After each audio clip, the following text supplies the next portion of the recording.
오늘은 모처럼 백화점을 갔습니다. 그런데 요즘은 무슨 백화점이라 하지 않네요.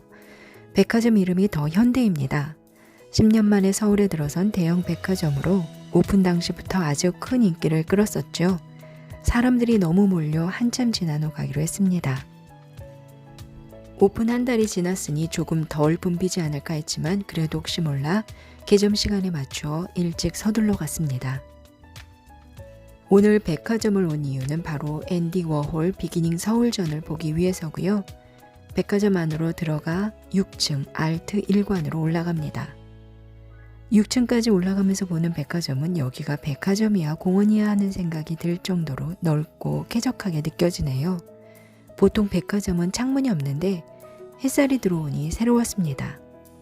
성인 기준 입장료는 15,000원인데 앱에서 H포인트 가입하면 20% 할인받을 수 있습니다. 열체크 후 전 시장 안으로 들어가 보겠습니다. 앤디 워홀은 워낙 미국에서 활동해서 미국인으로 알고 있으실 듯하지만 체코슬로바키아 이민가정으로 1928년 펜실베니아에서 태어났습니다. 노동자였던 아버지가 앤디 14세 때 사망하고 어머니와 함께 살며 카네기 공과대학에서 상업미술을 전공하였죠. 앤디가 활동했던 시대는 대량 생산으로 인한 소비문화의 발달이 한창일 때였어요. 1950년대 인구가 증가하고 삶의 수준이 높아지면서 대중잡지, 영화, 텔레비전, 팝 음악과 로큰롤이 유행하며 소비가 늘어났을 때죠. 50년대에서 60년대 우리나라야 전쟁 이후 먹고 살기 힘들 때지만 미국의 미술계에서는 무엇을 그리고 표현했는지 잘 모르겠는 어려운 미술이 스트레져 갈 때 알아보기 쉽고 즐거움을 유발하는 팝아트가 관람자에게 편안하게 다가왔습니다. 로이 리히텐슈타인은 이미지를 창작하는 것이 아니라 만화 이미지를 선택했고 앤디 워홀은 이미 많은 사람들에게 익숙한 상품의 디자인을 복제했죠. 팝아트는 작가의 심오한 뜻이 어떻게 표현되어 있는지는 모르겠지만 일단 표면적으로 이해하기 쉬운 예술로 인식되었습니다.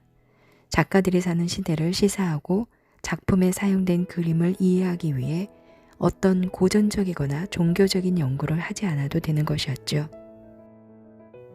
앤디는 뉴욕의 팩토리 즉 작품 제작소를 만들어 실크 스크린으로 작품을 대량 생산합니다. 우리 학교 다닐 때 파나 해보셨죠?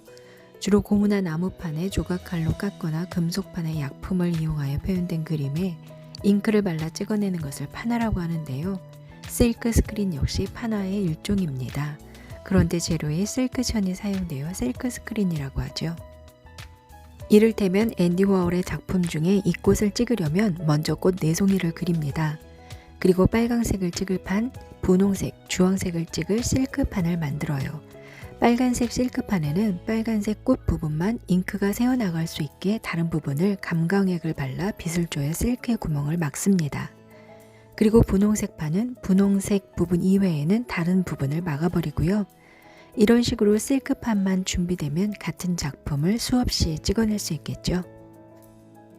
이번 전시는 총 6개의 섹션으로 구성되어 있는데요. 섹션 1에서는 앤디 워홀의 대표작 마릴린 먼로 초상 11점, 본인 자화상, 그리고 키스 에링, 어머니의 초상이 있지만 이곳은 촬영 불가 구역이라 영상이 없습니다. 10점의 마릴린 먼로 작품은 썬데이 모닝이라는 인쇄업체에서 제작한 것으로 앤디 워홀은 이 작품을 볼 때마다 이것은 나의 작품이 아니다 라고 쓰고 다녔다고 합니다. 어쨌든 제 눈에는 그래도 마릴린 먼로 하면 금발이 아닌가 싶네요. 섹션 2에서는 구두 디자이너로 일했던 당시의 구두 드로잉 작품이 있는데 지금 봐도 너무 예쁜 신데렐라 구두 같아요.